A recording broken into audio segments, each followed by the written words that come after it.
想买辆电车通勤的勤俭持家的小能手们，肯定要把价格先关注起来。那这辆江淮乙为3的售价区间呢是8.99到12.79万。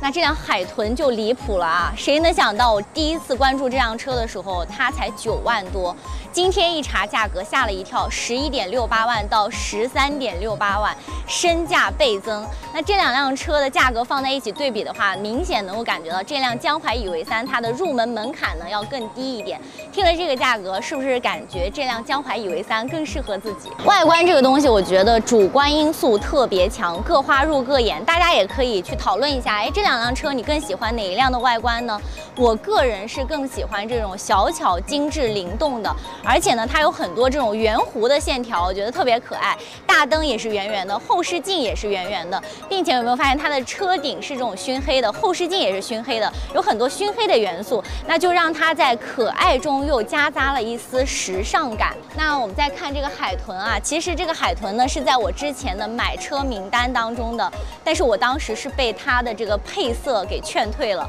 虽然说后期它也推出了一些更好看的颜色，比如说像深空灰啊，还有这个米黄色啊，但是奈何它的这个外观造型设计一成不变，所以说我就放弃了这个选项了。那外观的话呢，我肯定是占江淮乙为3的。侧面来看呢，可以看出这两辆车的车长是差不多的，仅仅相差10毫米。 但是呢，海豚它的轴距要比江淮乙为3呢大上80毫米，所以说呢，也让它的这个后排的空间感觉更加的充裕。但是由于它对这个轴距极致的追求，让它显得呢有一点比例失调。那江淮乙为3呢看起来就会更加的美观，但是当然它的这个后排空间可能就要小一点。但是作为女生啊，我是妥妥的颜值派，我就占就是颜值更高的乙为3。那你会选择就是轴距更长、更加实用的海豚呢，还是颜值更高的乙为3呢？ 海豚呢，因为上市比较久了，所以说大家对它的内饰已经非常熟悉了。那我们今天就从江淮乙为3的内饰开始说起。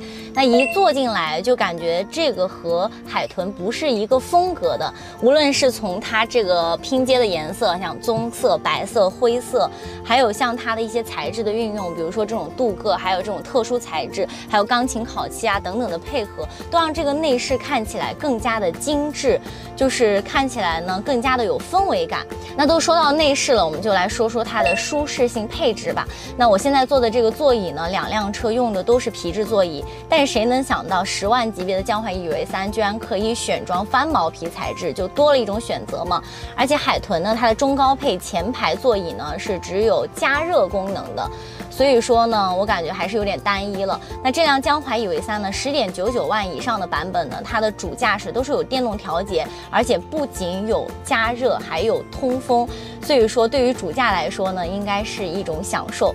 那还有呢，就是空调方面，它们两个都是这个自动空调带热泵功能的，但是江淮乙为3比这个海豚多了一个后排的出风口。那我觉得这个对后排乘客来说非常的友好。那它的旗舰版比海豚就多更多了，是有香氛系统，然后负离子发生器，还有空气净化系统，为我们的这个呼吸安全保驾护航，而且呢，也让它的这个氛围感的打造上更上一层楼。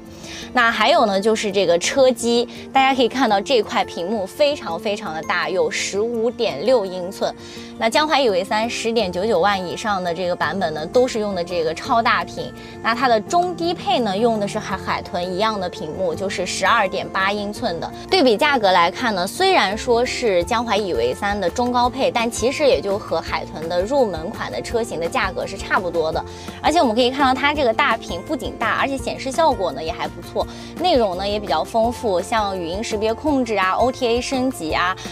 车机互联啊，还有远程控制呢都是支持的，并且我们看到它还有全景影像。这里要提醒大家一下的是，它除了这个低配车型，其他的都有全景影像。那我觉得这个对于就是平时可能倒车不是很熟练的女生来说呢，就非常的友好。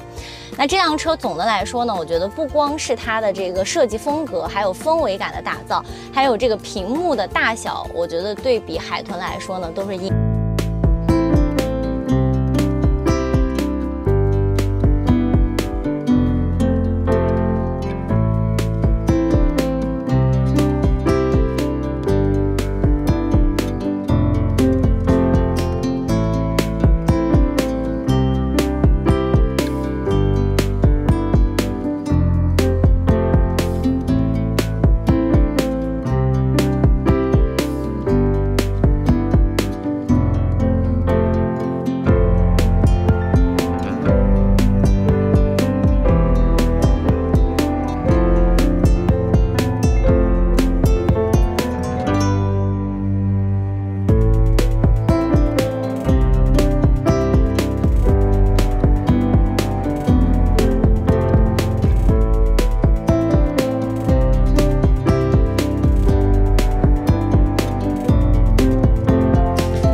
们从它的价格、外观、配置，还有动力、续航进行了一系列的对比。那现在对于海豚和江淮以为3，你会选择谁呢？